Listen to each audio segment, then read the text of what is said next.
Halo Mamang, gimana kabarnya? Ya, kembali lagi bersama saya di sini di channel Alur Cinema. Ya, kali ini saya akan merangkum sebuah film yang berjudul Nobody yang dirilis pada tahun 2021. Ya, tentu saja masih hangat ya boy, dan tanpa banyak basa-basi kita langsung saja ke filmnya. Check it out. Cerita akan berawal pada seorang pria yang bernama Hans Mansell.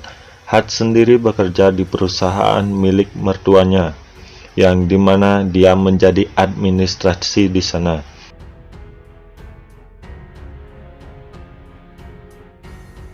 Di suatu malam, rumahnya Hans pun dimasuki oleh dua pencuri amatir.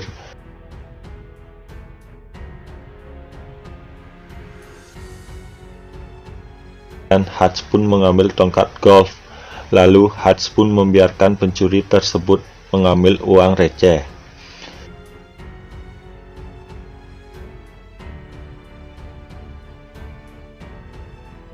Dan dia sempat melihat tato di salah satu pergelangan tangan pencuri itu, dan tiba-tiba anak sulung si Hans pun menyergap pencuri itu.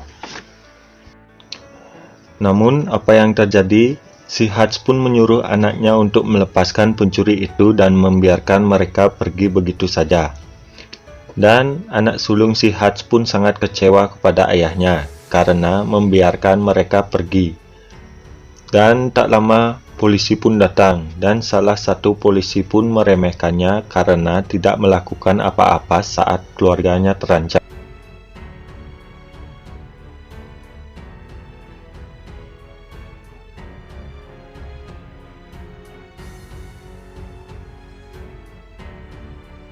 Di mana pada saat kejadian malam itu si Hans pun semakin diremehkan oleh keluarganya sendiri. Dan tetangga sebelah rumahnya pun menyindir si Hans kalau keluarganya kemalingan, dia akan memberikan sedikit pelajaran ke maling tersebut.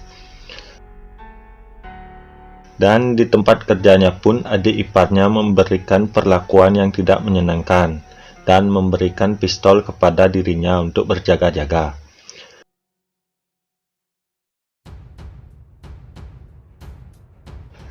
Dan Hans pun mengobrol lewat radio, dan di sini saya kebingungan siapa sih orang yang Hans ajak mengobrol di radio dan siapa Hans sebenarnya. Dan mereka pun mengobrol cukup lama dan akhirnya menguak sebuah fakta bahwa Hans sudah tahu betul tentang kedua pencuri itu, yang dimana pencuri itu adalah pasangan suami istri yang kemungkinan besar sedang mengalami kesulitan ekonomi yang diakibatkan pandemi saat ini. Dan menariknya, pistol yang mereka bawa sama sekali tidak isi pelurunya. Itu alasannya kenapa Hans tidak melakukan perlawanan sama sekali pada malam itu. Dengan fakta barusan, saya dan kita semua dibikin kepo siapa Hans sebenarnya.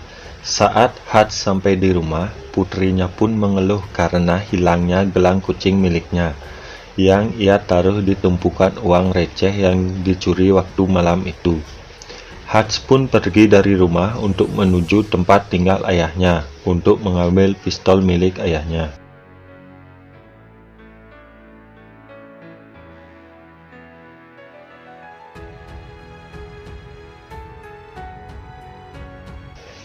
Kemudian Hans pun pergi untuk mencari tempat tinggal si pencuri tersebut melalui salah satu tato dari pencuri itu. Dan Hans pun mendatangi semua tempat pembuatan tato untuk mencari di mana tempat tinggal pencuri amatir tersebut. Setelah lama mencari, dia pun memasuki tempat tato yang terakhir, di mana di sana dia pun berbicara kepada pemilik tempat itu. Dan pemilik tempat itu pun tidak memberikan alamat tersebut. Dan dia pun melihat tato yang ada di pergelangan tangannya si Hans. Entah kenapa pemilik tempat itu langsung ketakutan pergi dan mengucapkan terima kasih atas jasamu. Dan mereka pun memberikan alamat si pencuri itu. Dan tanpa basa-basi, Hans pun langsung mendatangi rumah si pencuri tersebut. Dan tanpa banyak basa-basi, Hats pun langsung menyerang si perampok pria itu. Dan di rumah itu juga, Hats melihat bayi yang terbaring sakit. Dan menguak sebuah fakta, ternyata suami istri tersebut mencuri karena untuk mengobati bayinya yang sedang sakit. Lalu, Hats pun keluar dari rumah itu dalam keadaan marah kepada dirinya sendiri. Dan dia pun pulang naik bis. Dan di perjalanan pulang, bis pun di-stop oleh segerombolan preman yang mabuk amer. Hats pun merasa senang, di mana amarahnya akan terlunaskan. Lalu, Hats pun menyuruh sopir bis untuk keluar, dan sedangkan dia sendiri di dalam bersama preman tersebut. Hats pun menghadapi preman-preman tersebut dengan tangan kosong, dan sampai akhirnya dia pun menghajar semua preman tersebut. Dan akhirnya mereka semua pun babak belur dibuatnya.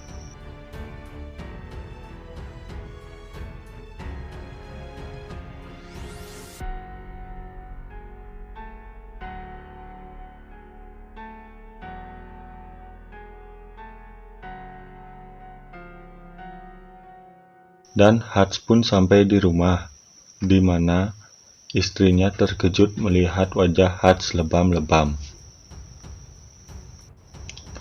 Dan scene pun berpindah, di mana di sebuah klub malam ada mafia Rusia yang bernama Yulian. Yulian pun sedang terlibat keributan ke sesama teman mafianya, karena dia tidak mempunyai wibawa saat joget di atas panggung. Dan temannya pun meragukan sikap tegasnya tersebut. Dan tidak lama dia pun mendapatkan telepon dari adiknya yang dirawat di rumah sakit, dan dia pun bergegas ke sana. Sesampainya di rumah sakit, Yulian pun menginterogasi semua temannya, dan akhirnya dia pun mendapat kartu namanya si Hats.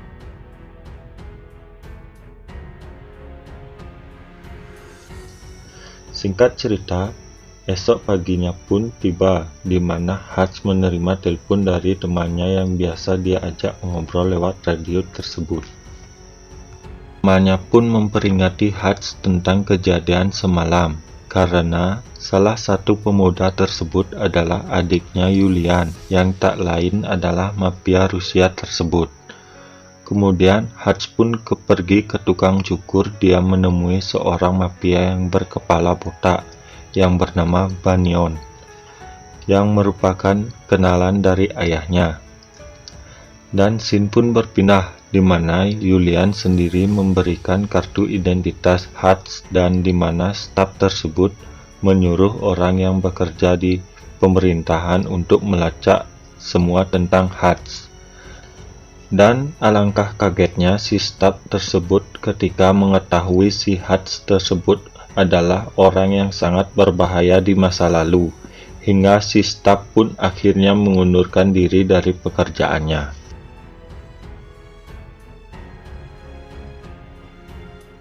Anjing, singkong nggak tuh sampai segitunya menakutkan si Hats ini. Di luar dugaan, Yulian pun mengirimkan pasukan ke alamat rumahnya untuk menghabisi Hats dan seluruh keluarganya. Hats pun menyuruh istri dan anak-anaknya masuk ke ruang basement, dan semua keluarganya pun bingung karena ruangan basement yang ada di rumahnya selama ini ternyata memiliki teknologi canggih. Dan Hats pun menyuruh keluarganya jangan panik dan jangan calling 911. Ketika pasukan Yulian masuk, dan apa yang terjadi, Hats pun membantai seluruh pasukan dengan membabi buta, meskipun akhirnya dia pun tertangkap karena disetrum dari belakang. Dan Hats pun dapat melepaskan borgol dengan cukup mudah dan membuat mobil mereka terguling dan membuat ketiga pasukan itu tewas mengenaskan. Dan sementara itu, ayah yang ada di panti jompo pun didatangi oleh 2 orang suruhan Yulian untuk membunuh ayahnya Hats. Dan Anda akan terkejut melihat brutalnya si kakek tua ini.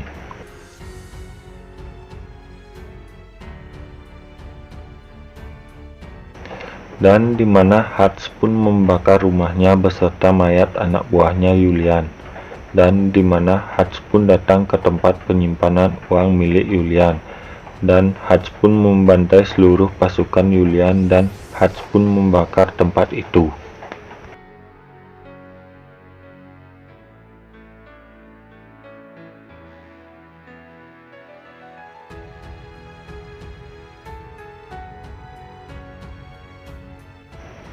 Setelah Hatch menghancurkan tempat penyimpanan uang milik Julian, Hatch pun dengan jiwa singkongnya nekat datang sendirian ke klub milik Julian tanpa rasa takut sedikit pun. Ternyata Hatch membawa peledak di tangannya, dan Julian pun meminta agar semua orang keluar dari sana. Tanpa banyak bacot, Hatch pun menawari kesepakatan berdamai untuk tidak mengejarnya dan keluarganya. Dan hingga Hatch pun mengatakan bahwa ia sudah membakar gudang penyimpanan uangnya dan menyuruh Julian untuk bertobat. Dan Hatch pun keluar, dan terjadilah kejar-kejaran di mana Hatch diberondong ratusan peluru oleh Julian. Dan Hatch pun sampai di perusahaan yang dibelinya. Hatch pun ditolong oleh orang yang bernama Harry. Jadi, Harry ini adalah orang yang sering mengobrol lewat radio sama Hatch, sekaligus anak angkat dari ayahnya. Dan ayahnya Hatch pun membantunya, di mana Harry pun bertarung secara dekat dengan menggunakan AWM-nya. Di mana Hatch pun membuat peledak kecil dari jebakan tikus. Saat pasukan Julian terkejut, dia pun langsung membantai pasukan itu. Dan ketika mereka berkumpul, disitulah dia flashback ke masa lalu, di mana mereka bertiga adalah keluarga yang paling ditakuti karena memiliki profesi yang mengerikan di masa lalu. Dan setelah pasukan Julian tewas, yang hanya tersisa Julian sendiri, Hatch pun menempelkan peledak di kaca anti peluru, dan Hatch pun mendekati Yuli dan meledakannya yang membuat Julian tewas saat itu juga. Hatch pun ditangkap dan diinterogasi.